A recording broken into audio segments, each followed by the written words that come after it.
আসসালামু আলাইকুম। শেখ হাসিনার বিরুদ্ধে একটি মামলার রায় হওয়ার কথা আজকে। শেখ হাসিনার বিরুদ্ধে অনেক মামলা আছে। সম্ভবত ৫০০-র অধিক মামলা আছে। এর মধ্যে একটি মামলার রায় হওয়ার কথা। শেখ হাসিনা কি সিসকে চোর নাকি গলির মাস্তান? শেখ হাসিনা ছিল বাংলাদেশের ইতিহাসে নিকৃষ্টতম ফ্যাসিস্ট। আওয়ামী লীগের মতো একটা সন্ত্রাসী সংগঠনের প্রধান। গত ১৫ বছরে শেখ হাসিনা এবং আওয়ামী লীগের নেতারা দেশ থেকে লক্ষ কোটি টাকা বিদেশে পাচার করেছে। ৫ আগস্টে শেখ হাসিনা পতনের পর থেকে এখন পর্যন্ত দেশের ভিতরে বিশৃঙ্খলা তৈরির জন্য তারা এই টাকাগুলো ব্যবহার করতেছে।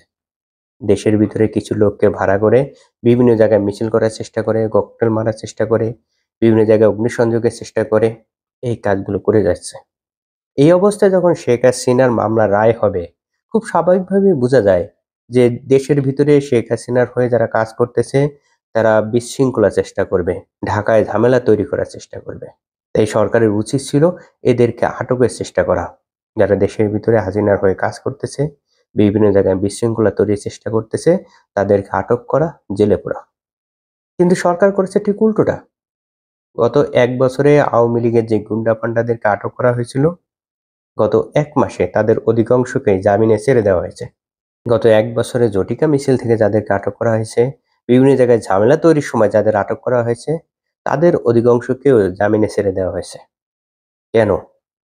আওয়ামী লীগের এই গুন্ডা পান্ডাদেরকে গত ১ মাসে ছাড়া হয়েছে কেন?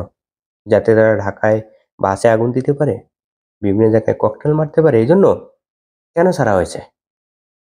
গত ১ বছর ধরে যাদেরকে আটক করা হয়েছে, ১ মাসের মধ্যে কেন তাদেরকে ছেড়ে দেওয়া হয়েছে যখন শেখ হাসিনা মামলার রায় হবে তার ঠিক আগে? এই প্রশ্নের উত্তর সরকারকে দিতে হবে। যেখানে সরকারের উচিত ছিল আরো যারা সন্ত্রাসী আছে, শেখ হাসিনার হয়ে কাজ করতেছে তাদেরকে আটক করা, কিন্তু সরকার আরো আওয়ামী লীগের গুন্ডা পান্ডাদেরকে ছেড়ে দিয়েছে। অনেকে হয়তো বলতে পারেন যে আওয়ামী লীগের মতো একটা বড় দল, শেখ হাসিনা তার প্রধান, তাই শেখ হাসিনার বিরুদ্ধে মামলার রায় হলে ঢাকায় কিছু বিশৃঙ্খলা তো ঘটবেই। কিন্তু বাস্তবিকেই যদি এই গুন্ডা পান্ডাদেরকে ছাড়া না হতো, বাইরে যারা ছিল শেখ হাসিনার হয়ে কাজ করতেছে তাদেরকে যদি আটক করা হতো, তাহলে ঢাকায় এরকম হওয়ার কথা না। এখন যদি ঢাকায় ১০টা বাসে অগ্নিসংযোগ করা হয়, ১০টা জায়গায় ককটেল ফুটানো হয়, এদের সবাইকে যদি আটক করা হতো, তাহলে হয়তো সর্বোচ্চ ১টা ২টা জায়গায় তারা চেষ্টা করত। এর বেশি কিছু না। কোথায় আওয়ামী লীগের লোকজন আছে, কারা শেখ হাসিনার হয়ে কাজ করতেছে, তার সবকিছু গোয়েন্দারা জানে। এবং এরকম একটা বিশৃঙ্খলা যে হওয়ার সম্ভাবনা আছে যদি শেখ হাসিনা মামলার রায় ঘোষণা করা হয়, সেটা সরকার এবং গোয়েন্দা সবাই জানতো। তারপরেও বাইরে যারা ছিল তাদেরকে আটক করা হয়নি।